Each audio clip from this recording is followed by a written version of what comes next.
Frozy, welcome back to the channel, man. Happy to see y'all. Hopefully y'all happy to see me.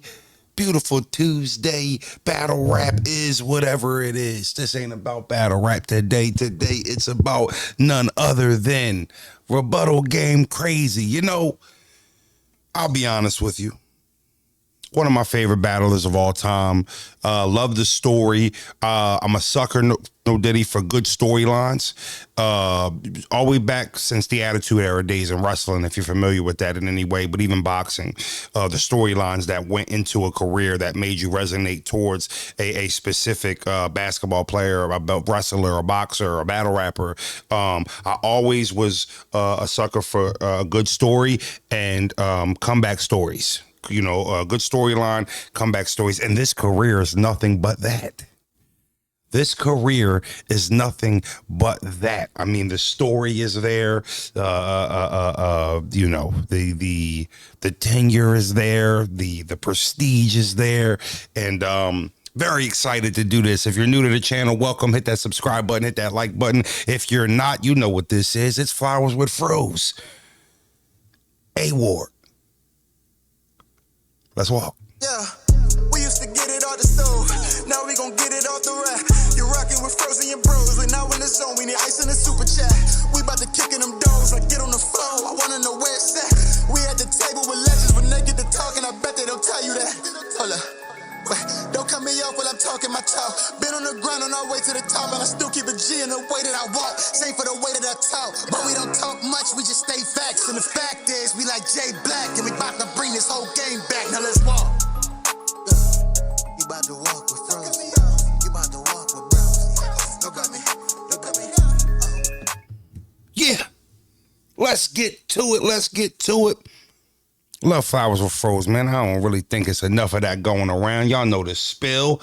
You know, we always want to tell you what battle rappers owe their baby mom, child support, and, you know, who got caught doing this and who got caught doing that, but there don't never be enough flowers thrown around. That was always the motivation for this, right? And I don't care if it's the biggest show on our channel. We got different variety of shows, but this is one of my favorites. This is one of my favorites because I get to break down, I get to talk about, I get to help understand, I get to fill in some blanks, and you know, relive some history. And that's what's always great about Flowers with Froze, especially depending on who we're talking about. And today we're talking about A-Ward. A-Ward, who happens to be making his Summer Madness debut, his URL debut out there in London. Beloved versus Jeruz will be going down, but so will T-Top versus A-Ward. Well, how did we get here? Yeah. How did we get here? Boy, have times changed. Boy, have times changed. If you ask me, well, A-Ward did the unthinkable. Froze, you glazing. No, fuck you, you glazing. No, I'm not. No, I'm not. I'm the one y'all be glazing. Y'all be looking for a reason to say somebody glazing. No, this is a special battle rapper. Allow me to tell you why, because I know you don't got the facts. I do. A-Ward, Kansas City, Missouri. Started off in a battle league called the Connects, which I do believe is based out of Kansas City. His first battle, this is what's crazy to me. First battle, November 2015. You know, you look at a decade worth of battle rapping, that's a long time. And I know because I have 15 years in, right? 5 years is a significant amount of time. But 10 years, a decade of body of work. That's a significant sample size when you, no Diddy, when you want to talk about a portfolio of work. You can grade that. That's plenty of work, even if you're talking about 4 or 5 battles a year. So I believe it will be 10 years in a few months that A-Ward has been on the circuit. I don't know why I felt like he's been around a little bit longer, but I think it puts this all in perspective. But 109 battles in 10 years. 109 battles. I want to check something. 109 battles in 10 years is insane. And I'm going to tell you why.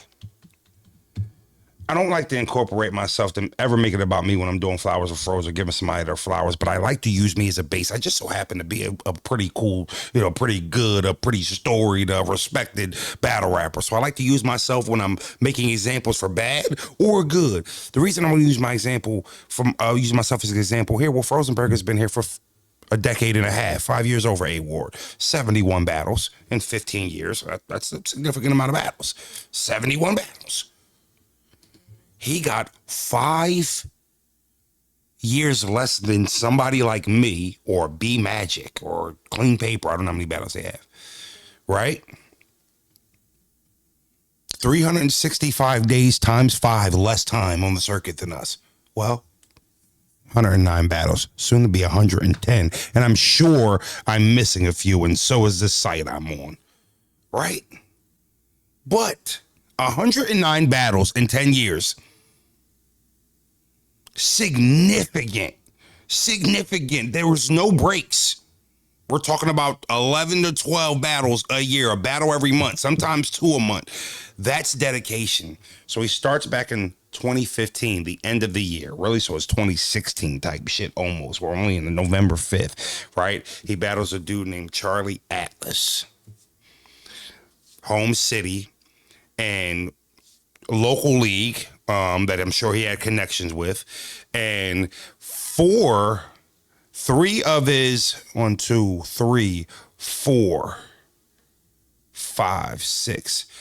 I believe 5 of his 6 or 4 of his 5 first 5 battles were all at this league. And then he gets a shot at A-Hat, right? Which was a major league, a significant league in Vegas, significant league on the West Coast back in the day. This is 2016. They, still had a little bit of, pull here. Not so much nowadays, but A-Hat was one of those leagues where that could get you. You do good over there, that could get you here, right? So just in 4 battles, he's at A-Hat, right? Goes back and battles at the Connects League locally again. And his 7th battle, he's at Ground Zero, King of the Dot. 7th battle, he's at Ground Zero versus Franchise. Toronto's own. King of the Dot guy. Pretty solid career over there and over here in the U.S. You want to know how that went? Well, he battled Real Deal. The next battle after that. Listen, your first 6 battles, 7 battles, and then you get on King of the Dot tryout, you get an A-Hat battle, that's a pretty good start. You're off to the races right there, respectfully. To be going in 2016, just a year after you started battling on a pro level, if you will,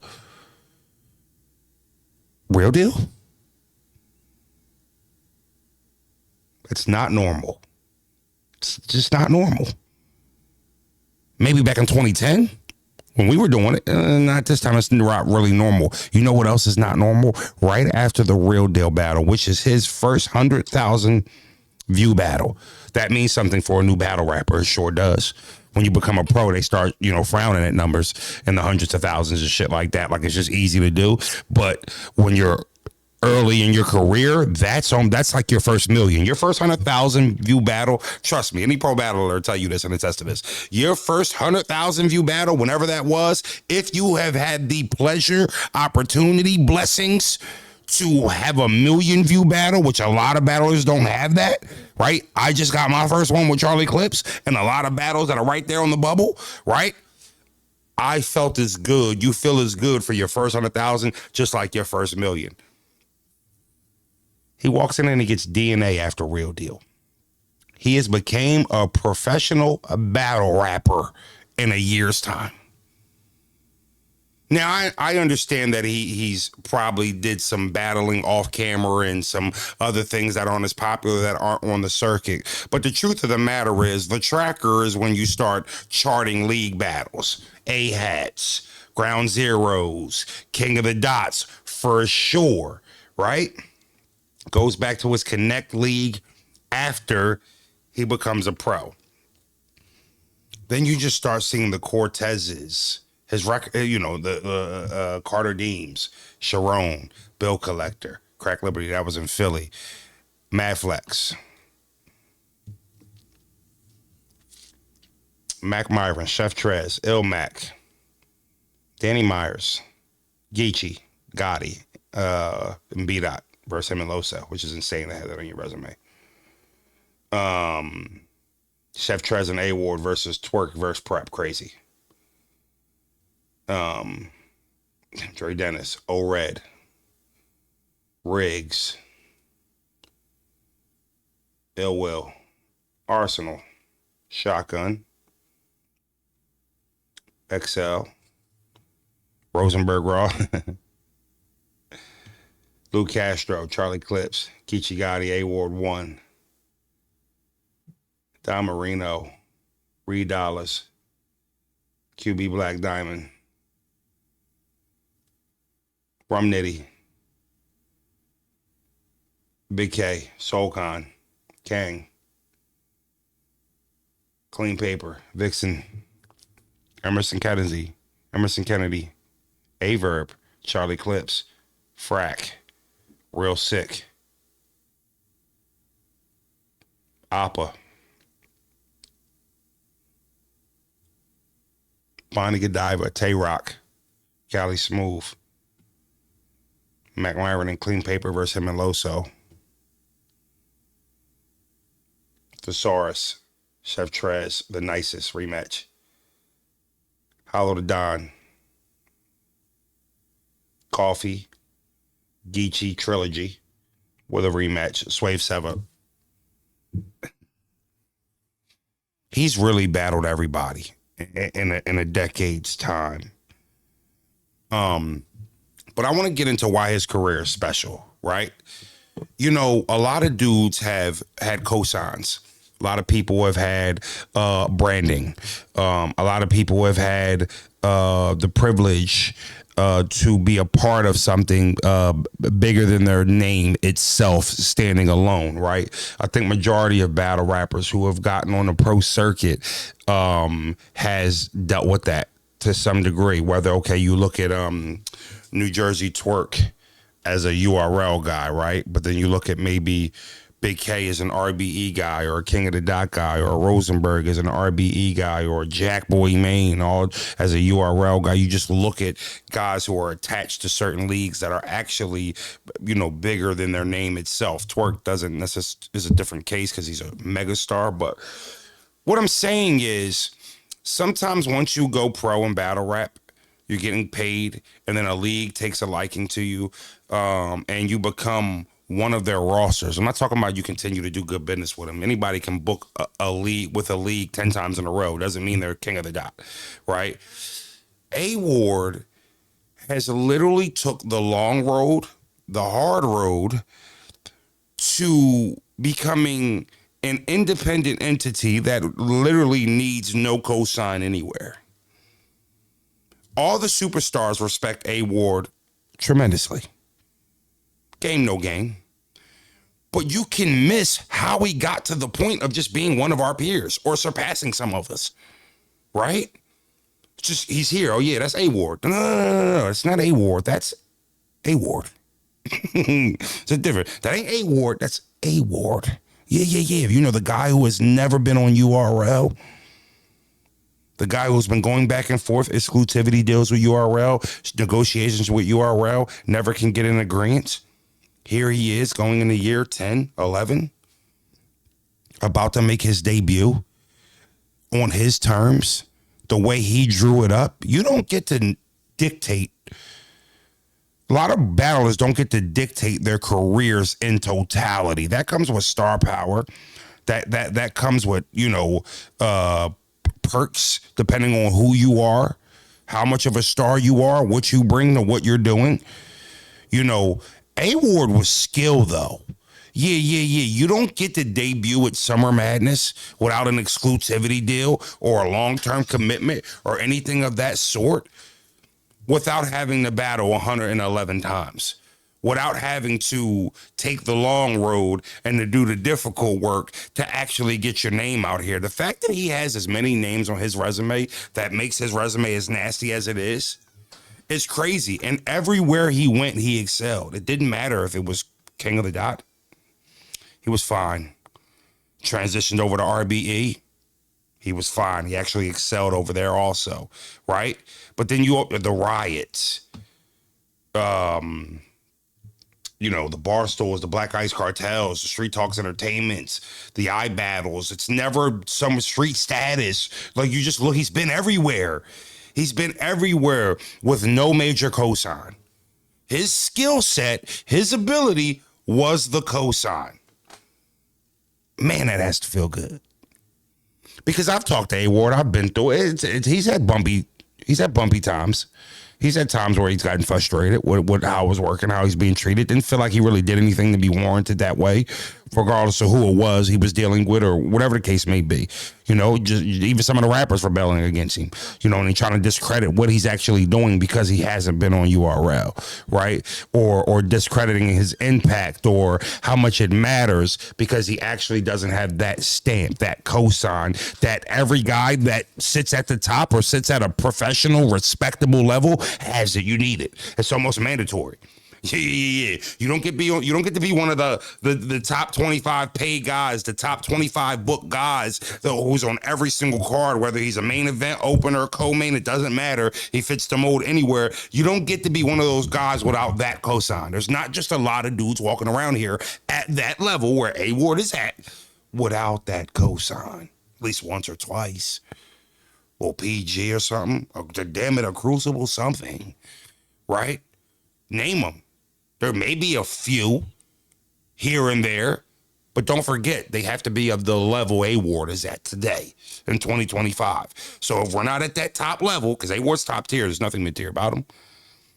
You know, I know y'all like the God tier and Legend tier and all. Hey, we just used to have low tier, mid-tier, top tier. A-Ward's top tier. Man, was about it. Wherever he's at the front of it, middle of the pack, but he's top tier. You don't get top tier without the major stamps at some point, major cosigns, unless you get it out the mud. Unless you work twice as hard as the next battle rapper who's already on. Unless you battle 2 to 3 times more than the average battle rapper on a busy year. Unless you win in 7, 8 out of 10 of every 10 battles you take. Yeah. Right? That's a tough ask.